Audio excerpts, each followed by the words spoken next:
بسم الله الرحمن الرحيم. الحمد لله رب العالمين الرحمن الرحيم والعاقبة للمتقين ولا عدوان إلا على الظالمين والصلاة والسلام على أشرف الأنبياء وخاتم المرسلين نبينا محمد وعلى آله وصحابته أجمعين،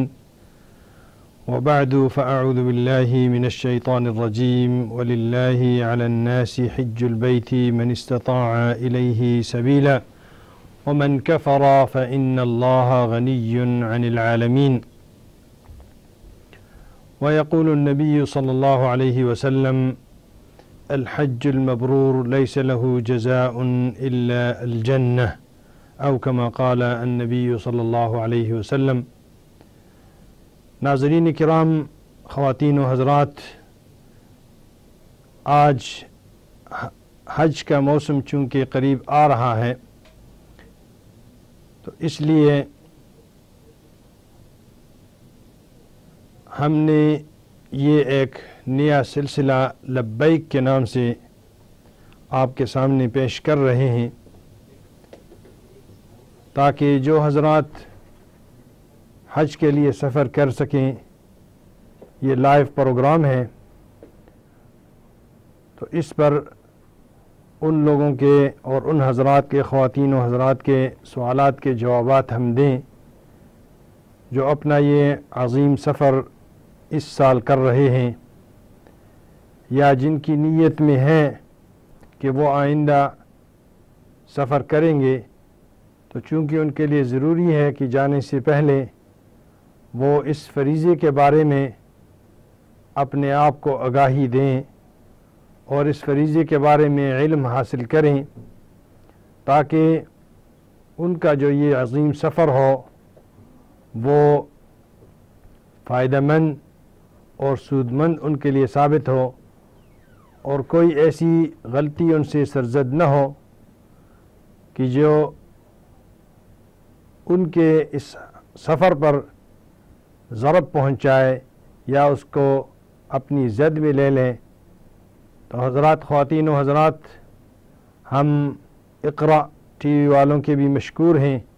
کہ انہوں نے ہمیں یہ فرصت دی کہ آپ تک ہم دین کا یہ پیغام پہنچائیں، آپ کے سوالات ہم سنیں اور ان کے جوابات اللہ اور اللہ کے بتائے ہوئے رسول صلی اللہ علیہ وسلم کے اقوال پر ان سے آپ کو روشناس کرائیں. جس طرح ناظرین حضرات، آپ جانتے ہیں کہ حج اسلام کا ایک اہم فریضہ ہے. حج اسلام کا 5واں رکن ہے. حج وہ رکن ہے، اسلام کا وہ پلر ہے، اسلام کی وہ بنیاد ہے کہ جو 9 ہجری میں فرض ہوا حضور اقدس صلی اللہ علیہ وسلم کے اوپر، اور اسی سال حضور نبی کریم صلی اللہ علیہ وسلم نے اپنے یار غار حضرت ابوبکر صدیق رضی اللہ عنہ کو امیر الحاج بنایا، اور 300 صحابہ کرام رضوان اللہ علیہم اجمعین کے ہمراہ وہ اس سفر پر روانہ ہوئے تاکہ سب کو حج کرائیں. ان کے بعد، ان کے سفر پر روانگی کے بعد، سورۃ توبہ کی کچھ آیات حضور اقدس صلی اللہ علیہ وسلم کے اوپر نازل ہوئیں، جن کو پہنچانے کے لیے حضور نبی کریم صلی اللہ علیہ وسلم نے اپنے چچزاد اور اپنے داماد حضرت علی بن ابی طالب رضی اللہ عنہ کو بھیجا تاکہ وہ اس صورت کا اور ان آیات کا وہاں ان لوگوں کے سامنے اعلان کر لیں کہ یہ آیتیں سورہ توبہ کی، جس کا دوسرا نام سورہ براءہ ہے، یہ حضور اقدس صلی اللہ علیہ وسلم کے اوپر نازل ہوئی ہیں۔ جب انہوں نے حضرت ابوبکر صدیق رضی اللہ عنہ کو رستے میں پایا تو ابوبکر صدیق رضی اللہ عنہ نے ان سے پوچھا کہ کیا آپ کو امیر بنا کر بھیجا گیا ہے؟ تو حضرت علی بن ابی طالب رضی اللہ عنہ نے فرمایا کہ نہیں، مجھے یہ کام سپرد کیا گیا ہے کہ یہ آیات حضور اقدس صلی اللہ علیہ وسلم کے اوپر نازل ہوئی ہیں تاکہ میں ان کا آپ کے ہمراہ جتنے بھی صحابہ ہیں ان کے سامنے اس کا اعلان کر لوں۔ ان میں سے ایک آیت یہ بھی ہے کہ جس کا ترجمہ یہ ہے کہ آج کے بعد کوئی مشرک بیت اللہ کا، کعبۃ اللہ کا کے اندر مشرک داخل نہیں ہوگا۔ یا ایھا الذین آمنوا انما المشرکون نجس فلا يقربوا المسجد الحرام بعد عامهم هذا، کہ آج کے بعد یہ اعلان کیا گیا کہ آج کے بعد کوئی مشرک اور کوئی غیر مسلم اس حرم کا طواف نہیں کرے گا۔ ناظرین کرام، تاریخ کے جھروکوں میں اگر آپ دیکھیں تو آپ کو نظر آئے گا کہ حضور اقدس صلی اللہ علیہ وسلم کی بعثت سے پہلے وہاں کے لوگ ننگے ہو کر بھی طواف کیا کرتے تھے اور اس کعبۃ اللہ کے گرد چکر لگاتے تھے، جس سے صاف اور واضح الفاظ میں اللہ پاک نے منع فرمایا اور اللہ پاک نے ان لوگوں کے اوپر حرم کو، اپنی بیت اللہ کو ممنوع قرار دیا کہ جو لوگ اللہ کو نہیں مانتے، اللہ کے نبی صلی اللہ علیہ وسلم کو نہیں مانتے یا ننگے طواف کرتے ہیں، ان لوگوں کا داخلہ یہاں منع ہے۔ آج تک آپ دیکھتے ہیں کہ حرم کی ایک حدود ہیں جس کی اس باؤنڈری اور اس حدود کے اندر کوئی بھی غیر مسلم نہیں جا سکتا۔ برادران محترم اور ناظرین کرام، جیسے کہ آپ جانتے ہیں کہ یہ ایک بہت لمبا چوڑا موضوع ہے اور اس کے اوپر ہماری بہت ساری نشستیں ہوں گی انشاءاللہ۔ آپ کے سوالات بھی سنیں گے اور ہم بھی آپ کو اس کتاب الحج کے بارے میں بتانے کی اپنی بھرپور کوشش کریں گے۔ تو اس سے پہلے کہ ہم آپ کے سوالات سنیں اور آپ کے جوابات دیں، تھوڑی سی اگر ہم پیچھے چلے جائیں اور اس پس منظر کو ہم دیکھیں کہ جس میں اس خانہ کعبہ کی تعمیر ہوئی، تو عزیزان محترم ناظرین کرام، حضرت آدم علیہ السلام اور حضرت حوا علیہ السلام کو جب جنت سے نکالا گیا اور وہ اس دنیا میں آئے تو اس دنیا میں وہ ایک طرف سے اور دوسری طرف سے وہ بھٹکتے رہے یہاں تک کہ ان کی ملاقات عرفات کے مقام پر ہوئی اور حج کے دنوں میں ہوئی۔ جب حج کے دنوں میں ہوئی تو حضرت آدم علیہ السلام نے بحکم خدا جو ہے نا اس مقام پر جب پہنچے جہاں اب مکہ معظمہ ہے، اور حضرت جبریل امین کی ہدایت کے اوپر خانہ کعبہ کی بنیاد رکھی۔ حجر اسود جو بلیک سٹون ہے وہ حضرت جبریل امین جنت سے لے کر آئے اور اس میں نصب کیا، اور حضرت آدم علیہ السلام کو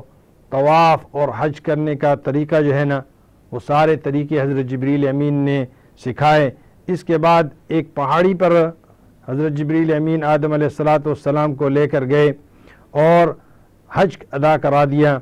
اس وقت حضرت حوا بھی چونکہ حضرت آدم علیہ السلام کی تلاش میں گرتے پڑتے ادھر سے ادھر بھٹکتے ہوئے اور رستے پر چلتے چلتے یہاں تک آئیں کہ وہ بھی وہاں پہنچ گئیں اور حج میں شریک ہوئیں۔ چونکہ اس پہاڑی کے اوپر حضرت آدم علیہ السلام اور حضرت حوا علیہ السلام کی ملاقات ہوئی اور ان ایک دوسرے کو انہوں نے وہاں پہچانا تھا، تو اس لیے اس پہاڑی کا نام آج تک عرفہ ہے۔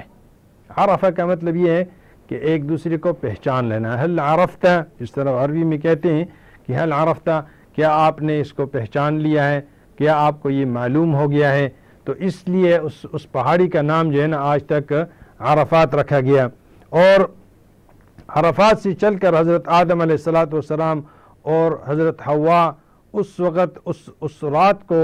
آگے چلے، اور رات انہوں نے مزدلفہ کے مقام میں وہ ٹھہرے اور وہاں رہے۔ اسی طرح آپ دیکھتے ہیں کہ حجاج کرام اسی طرح دن بھر جو ہے نا سارا دن جبل عرفات جو ہے نا اس عرفات کی پہاڑی کے آس پاس اور اس میدان میں گزارتے ہیں، اور جیسے ہی سورج ڈھلتا ہے وہ وہاں سے نکلتے ہیں اور مزدلفہ کی طرف چلتے ہیں، رات وہاں ٹھہرتے ہیں، اور صبح پھر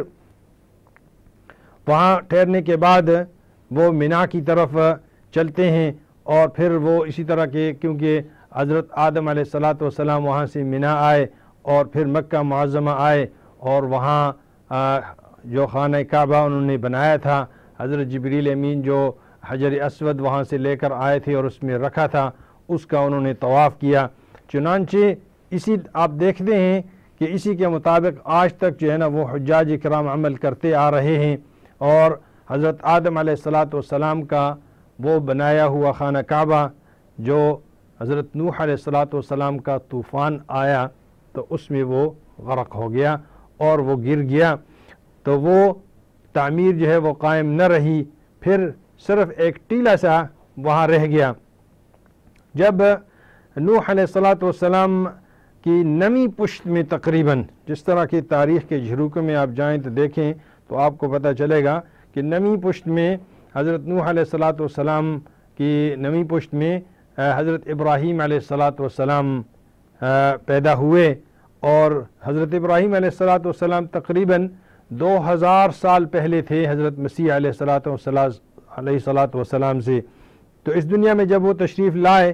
تو وہ ان کی بعثت اس لیے ہوئے تاکہ یہ بھٹکے ہوئے جو لوگ ہیں ان کو راہ راست پر لے کر آ جائیں اور گمراہوں کو خدا کی طرف وحدانیت کا جو ہے درس دے دیں۔ اس زمانے میں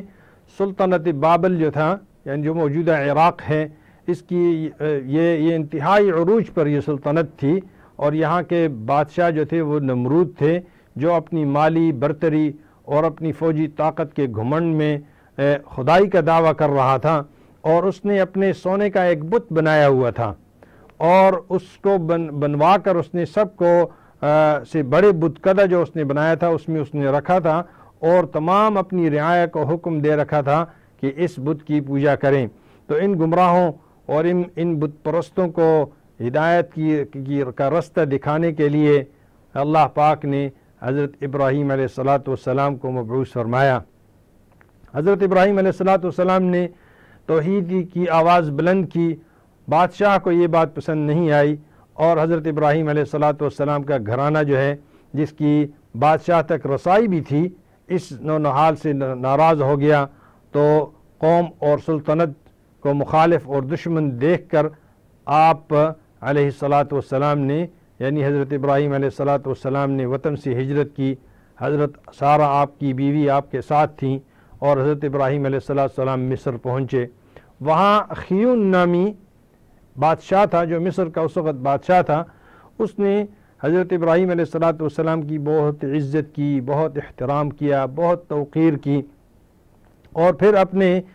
کہتے ہیں کہ اپنی بیٹی یا اپنی لونڈی جو ہے وہ ہاجر، اور یہ ہاجرہ ہم اردو میں اس کو ہاجرہ کہتے ہیں، لیکن بیسک نام عربی میں اگر آپ دیکھیں تو اس کا نام ہاجر آتا ہے، کہ اس کو انہوں نے عطا کیا کہ یہ آپ کے ساتھ جائے گی، یا یہ اسی نیک خاندان اور اسی تربیت اور شادی اس کی تاکہ ہو جائے۔ تو حضرت سارہ کی چونکہ کوئی اولاد نہ تھی اس وقت تک، اور انہوں نے حضرت ابراہیم علیہ السلام کے سامنے یہ تجویز پیش کی کہ آپ اس ہاجرہ کو جو ہے اپنی زوجیت میں لے لیں، شاید ہو سکتا ہے کہ اس میں سے آپ کو کوئی اولاد جو ہے وہ ہو جائے۔ تو اس تجویز سے جو ہے متاثر ہو کر حضرت ابراہیم علیہ السلام نے اپنے مہمان نواز بادشاہ کی آرزو کو پورا کرنے کی غرض سے حضرت ہاجر علیہ السلام سے نکاح کر لیا۔ اب جب نکاح کر لیا تو